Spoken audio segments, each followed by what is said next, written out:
Ibang bansa experience.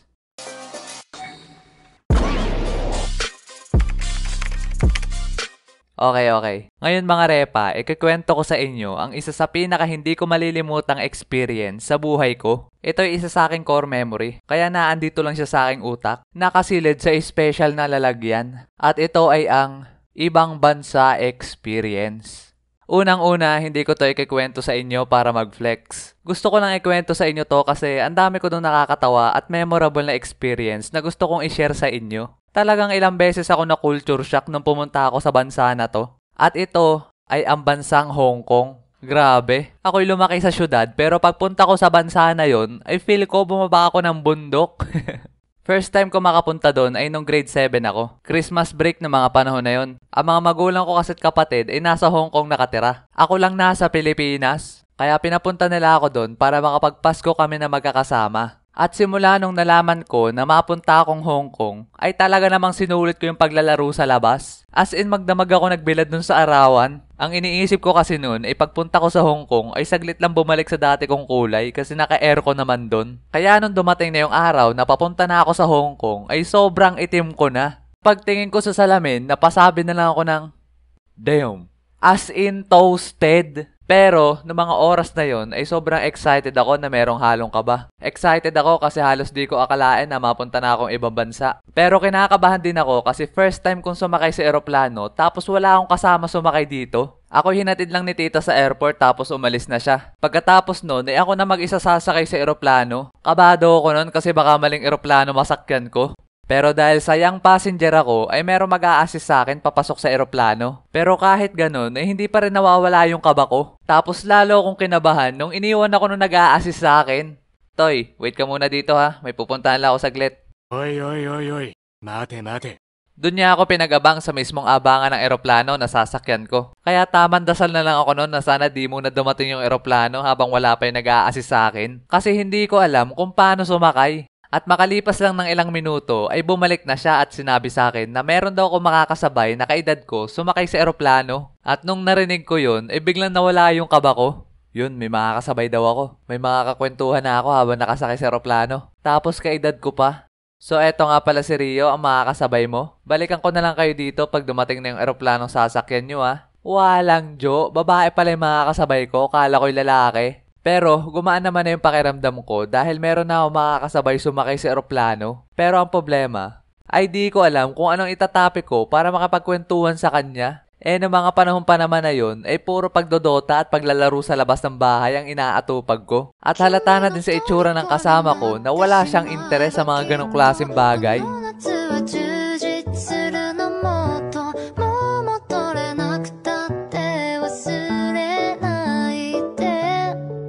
At makalipas ng ilang oras na walang imikan, ay dumating na rin yung eroplano na sasakyan namin. At dahil sayang passenger kami, hindi na kami pinapila at pinauna na kami pasakayin sa eroplano. At nung pagpasok ko, ay talaga namang oh my gulay. Ang ganda sa loob. At pagkatapos nun, ay hinatid na kami ng flight attendant sa aming upuan. Ang pwesto ko ay nasa tabing bintana, tapos siya naman ay naandun sa kabilang row. At nung nakapasok na ang lahat at nakaupo na sila sa kanilang pwesto, ay nagsimula ng umandar yung eroplano. Ladies and gentlemen, power center to Minneapolis. Well, it's mostly cloudy, temperatures in the 60s and southwest wind between 10 and 20 miles per hour. Please return to your seats after the seatbelts and flight attendants for the cross check. Sabay pabilis na ng pabilis yung andar namin. Tapos maya-maya, nararamdaman ko na lumilipad na yung eroplano. Kasi, nakatagilid na kami. Noong mga oras na yun ang bigat ng pakiramdam ko. Sabay parang may naipit sa tenga ko. Alam nyo ba yung pakiramdam sa tuwing nasisid kayo sa malalim pag naligo kayong swimming pool? Di ba ang sakit sa tenga? Ganun ang pakiramdam. Pero hindi mo na yung mararamdaman pag nasa ere na kayo. Kaya taman chillin like kabilin na lang ako nung nasa ere na yung eroplano. Tapos mangha-mangha pa ako dun sa upuan na nasa harapan ko. Kasi merong touchscreen. Nani daw what? Pwede ka maglaro dun o kaya naman manood ng pelikula. Pero ang pinaka-the best talaga dun mga repa ay merong libreng pagkain. Literal na nasa heaven ako. At pagkatapos na mahabang biyahe at malapit na kami sa Hong Kong, ay pinaupo kami ng flight attendant sa unahan katabi ng pinto para kami yung unang makalabas. At nung muli na ulit kami nagkatabi, ay gusto ko talaga makipagkwentuhan sa kanya. Kaso wala wala akong maisip na may topic. Kaya nung nakarating na kami sa airport at malanding ng eroplano, ay bigla akong sinampal ng lamig. December kasi kaya ganun. Grabe, di kinaya ng jacket ko. At para sa mga nagtatanong kung may snow ba sa Hong Kong, wala. Kala ko anong una meron, kaso wala. Tapos nung lumanding na kami at binuksan na ang pinto, ay may sumalubong sa amin na babaeng Chinese. Siya mag-a-assist sa amin sa loob ng airport dun sa Hong Kong. Pagkatapos nun, ay chinek na ng mga papeles namin. Sabay makalipas lang ng ilang minuto, ay bumalik siya sa amin sabay tanong ng, "Are you two couple?" Ha? Walang Joe, pinagkamalan pa kaming couple.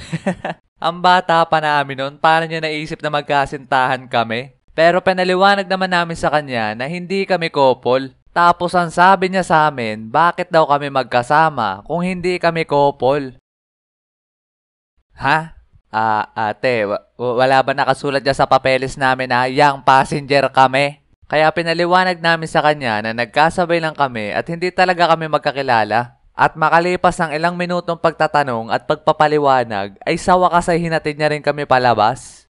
Hanep. Napalaban ako ng Englishan dun ah. At nung nakalabas na kami, ay ang laking ginhawa ko nung nakita ko ang aking mga magulang. Talagang biglang tagtag yung kaba ko sa katawan. Pinagsuot agad nila ako nung na makapal na jacket kasi sobrang lamig sa labas. At na mga oras na yun, hindi pa rin ako makapaniwala na kanina lang nasa Pilipinas ako. Sabay biglang nasa ibang bansa na ako. Manghang-mangha pa nga ako kasi ang ganda ng airport nila doon. Sabay nung paglabas na namin ay dumiretso na kami sa bus stop para sumakay. At grabe mga repa, lahat ng bus doon ay naka-double deck. Pero ang pinagtataka ko nun ay ang dami nang natigil na bus pero hindi pa rin kami nasakay. Sabay pinaliwanag sa akin ni mama na may kanya-kanya daw bus stop na tinitigilan ang mga bus doon sa Hong Kong. At need namin sumakay sa bus na matigil sa bus stop na malapit sa bahay namin. Hindi uso dun yung katulad sa atin na isang diretsuhan lang sabay mapara na lang pag nasa tapat na ng bahay natin. Doon ay maikot talaga kung saan-saan at matigil lang yun kung saan bus stop siya naka-assign. Kahit wala naman nag-aabang. Doon nga sa biyahe namin wala akong magawa kundi ma-amaze sa mga nakikita ko. Talagang yung mukha ko ay nakadikdik na dun sa salamin.